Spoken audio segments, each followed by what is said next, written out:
به نام الله بخشاینده و مهربان.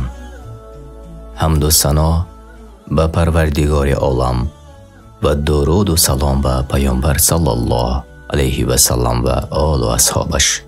برنامه دیگری هر روز خواهرم.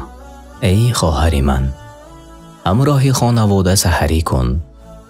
همه اهل خانواده به نزد دسترخوان حاضر شدند. اکنون همه با اشتهای تام آن خوراک ها را تناول کنید. سحری نمودن ثواب بزرگ دارد.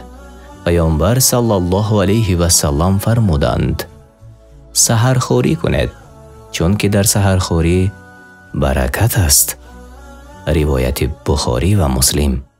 ای خواهری گرامی، در سحری خود خوراک بخور، زیرا خوراک قوت تو را زیاد می کند و روزه برایت آسان می گردد.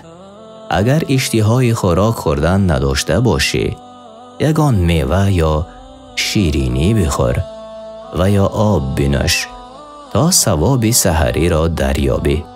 زیرا یکی از فرقیت روزه مسلمانان از روزه امتان پیشین این سحرخوری است. پیامبر صلی الله علیه و سلم فرمودند فرقیت در مابین روزه ما و روزه اهل کتاب خوردن سحری است. روایت مسلم. اگر در سحری خود خرما خوری بهتر است، چون که پیامبر صلی الله علیه و سلم فرمودند بهترین سحری مؤمن خوردن خرما است. روایت ابو داود. هنگامی که اذان بامداد را شنوی یا اینکه وقتی صبح درآید، خوردن و نوشیدن را ترک کرده دهانت را ببند. ای خواهر عزیز، پیش از دمیدن صبح خوردن و نوشیدن را ترک نموده روزه را آغاز میکنی و آن را تا غروب آفتاب ادامه میدهی.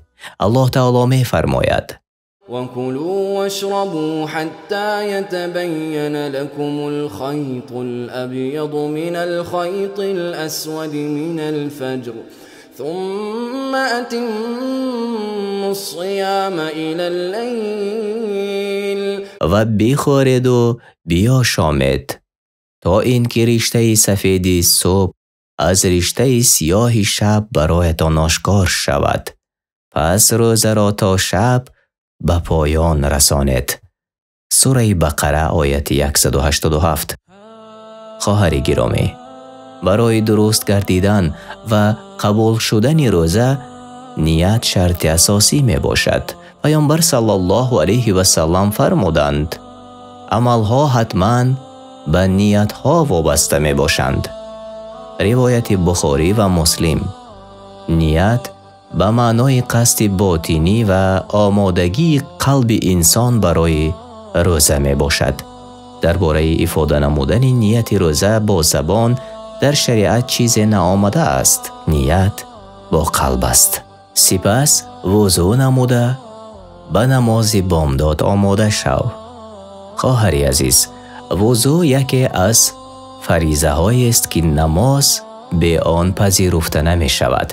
الله تعالی می فرماید یا ایها الذین آمنوا اذا قمتم الى الصلاة فاغسلوا وجوهكم وأيديكم الى المرافق وامسحوا برؤوسكم وأرجلكم الى الكعبین.